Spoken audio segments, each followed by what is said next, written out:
আল্লাহু আল্লাহ। আপনি কি জানতে চান যে আল্লাহ আপনাকে ভালোবাসে? এই প্রশ্নের উত্তর আপনার জীবনে আল্লাহর নিশানিগুলোকে তলাশ করাতে পারবেন। আল্লাহর ভালোবাসা আমাদের জীবনে সব জায়গায় উপস্থিত আছে, শুধু আমাদের সেগুলো দেখার মতো চোখের প্রয়োজন। এই ভিডিওতে আমরা ওই নিশানিগুলোকে তলাশ করার চেষ্টা করব যে আল্লাহ আমাদেরকে কতটা ভালোবাসেন। আর জানেন যে এটা কিভাবে জানা যায় যে আল্লাহ আমাদেরকে ভালোবাসেন?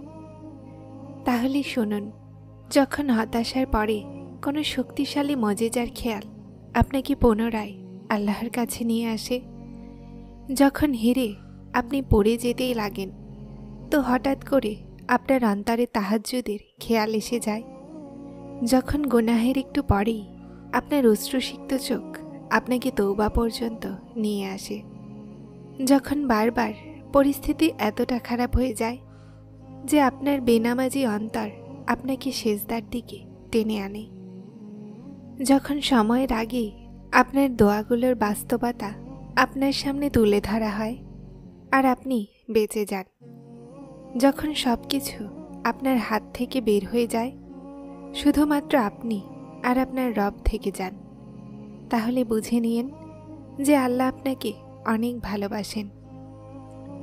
প্রতিটা সেই জিনিস, প্রতিটা সেই মানুষ যা আপনাকে ঘুরিয়ে ফিরিয়ে পুনরায় আল্লাহর কাছে নিয়ে আসে, সেটা আল্লাহর ভালোবাসা। তারপর আপনি সেই জিনিসকে পান বা না পান, কাউকে পেয়ে যাওয়াও হলো আল্লাহর ভালোবাসা, কারো হারিয়ে যাওয়াও। পরীক্ষাও হলো নিয়ামত আর সহজতর। আল্লাহ যাকে যতটা পরীক্ষা করেন, উনি তাকে ততটাই ভালোবাসেন, কেননা তিনি যাকে ভালোবাসেন তিনি তাকে সবসময় তার নিকটে রাখেন। যখন আল্লাহ কাউকে তার দিকে আনতে চান, তো তিনি তাকে সেই রাস্তাতে নিয়ে যান যেটার দিকে তিনি চান। এজন্য যদি আপনার মনে হয় যে আপনাকে কিছু ছাড়ার হুকুম দেয়া হয়েছে, তাহলে বিশ্বাস রাখুন সেটার পিছনে একটা উত্তম পরিকল্পনা আছে। আল্লাহর রহম অফুরন্ত আর তার দয়া অসীম। যদি আপনি তার জন্য কোনো কিছু ছেড়েছেন, তাহলে তিনি আপনাকে তার থেকে উত্তম দান করবেন। যখন আল্লাহ কাউকে তার ভালোবাসায় নিতে চান, তো তিনি তার রাস্তায় বাধা বিপত্তি সৃষ্টি করেন যেন তাকে তার দিকে আনতে পারেন। আল্লাহর রাস্তায় চলা সহজ নয়, কিন্তু মঞ্জিল অনেক সুন্দর। আল্লাহর ভালোবাসাকে অনুভব তো করুন। পাতার খবর রাখনেওয়ালা আল্লাহ, ফোটায় ফোটায় পানির খবর রাখনেওয়ালা সত্তা কি অবগত নয় আপনার অন্তরের হাল সম্পর্কে? সেই আসমানে উড়তে থাকা পাখিদের ঝাঁক, যাকে আপনার নজরও ঠিকমতো দেখতে পায় না, সে সবগুলোকে সবসময় ধরে রাখা সেই আল্লাহ কি আপনাকে পড়ে যেতে, কাঁদতে থাকা, ভেঙে যাওয়া অবস্থায় ছেড়ে দিবেন? আপনি চিনতেই পারেননি সেই রবকে, আপনি অনুভবই করেননি কখনো তার ভালোবাসাকে। অনুভব করবেন তো আপনার চোখগুলো সবসময় অশ্রুসিক্ত থাকবে তার ভালোবাসায়। আপনার এই শক্ত আর হতাশা অন্তর তার ভালোবাসার অনুভূতিতে ফেটে যাবে। আল্লাহ তার ওপরে কোনো ঋণ রাখেন না। যদি আপনি তার জন্য কোনো জিনিস ছেড়েছেন, তো তিনি আপনাকে তার থেকে উত্তম দান করবেন।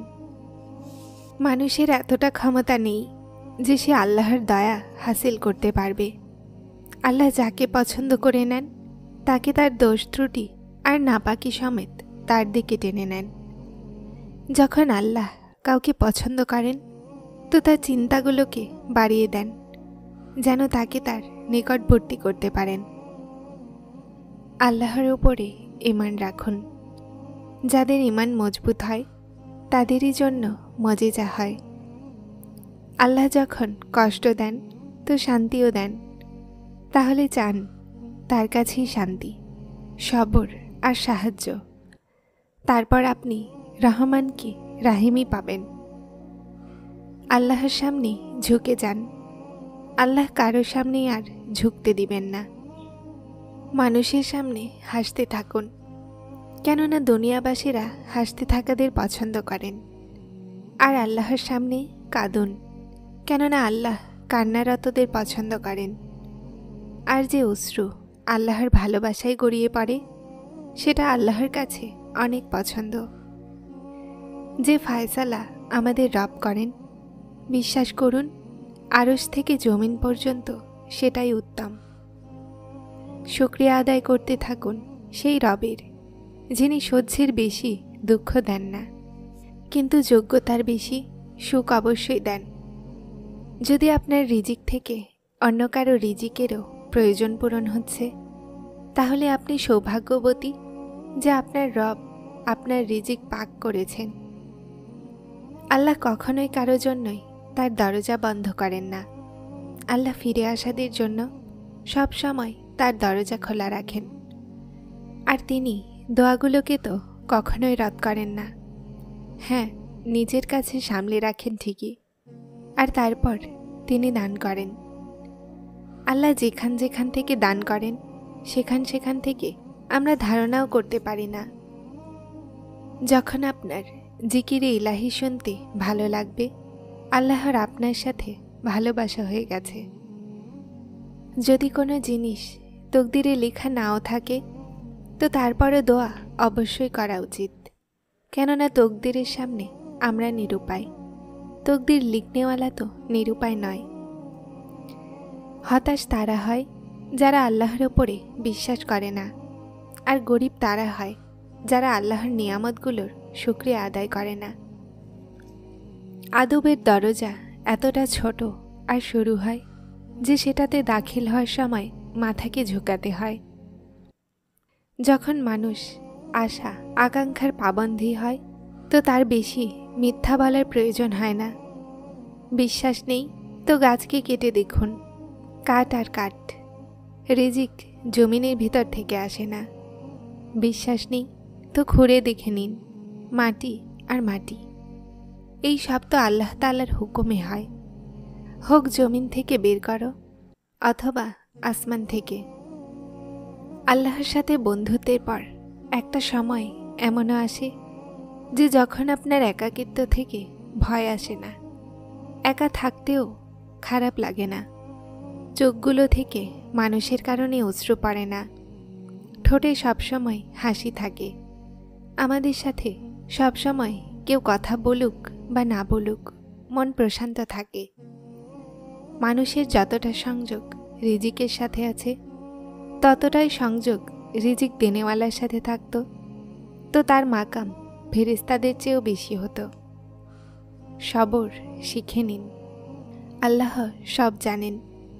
উনি জানেন যে আপনি কখন কোন সমস্যার মধ্য দিয়ে অতিক্রম করছেন, আর আল্লাহ সময় বদলে দিবেন। যখন দুঃখ বাড়তে লাগে আর কোনো রাস্তা নজরে না আসে, তো আল্লাহর দিকে চলে যাও, কেননা ভাঙা হৃদয়ের ডাক কেবলমাত্র আল্লাহ শুনতে পান। আল্লাহ বলেন, যখন কেউ তোমার ওপরে জুলুম করবে, তো আমার প্রতিশোধের ওপরে রাজি হয়ে যাও, কেননা আমার প্রতিশোধ তোমার প্রতিশোধের থেকে উত্তম। সিজদার তৌফিক পাওয়াও আল্লাহর নিয়ামতগুলোর মধ্যে একটা নিয়ামত, যার থেকে এই তৌফিক কেড়ে নেওয়া হয়, তারপর না সে দুনিয়ার থাকে আর না দিনের। মনে রাখুন, আল্লাহর ভালোবাসা সবসময় আমাদের সাহায্যের জন্য মজুদ আছে। আমরা কতটাই গুনাহগার কেন না হই, আল্লাহ সবসময় আমাদের ক্ষমা আর হিদায়তের জন্য সবসময় তৈরি আছেন। আমাদের শুধুমাত্র তার কাছে দোয়া করতে হবে আর তার রহমতের ওপরে ভরসা রাখতে হবে। আল্লাহ তাদেরকে ভালোবাসেন যারা নেক কাজ করে। আমরা যখন অন্যদের সাথে ভালোবাসা আর দয়ার সাথে পেশ করি, তো আমরা আসলে আল্লাহর ভালোবাসাকে দুনিয়াতে জাহির করি। যারা চ্যানেলটিতে নতুন এসেছেন, তারা সাবস্ক্রাইব করে হেদায়েতের সাথে থাকুন। আসসালামু আলাইকুম।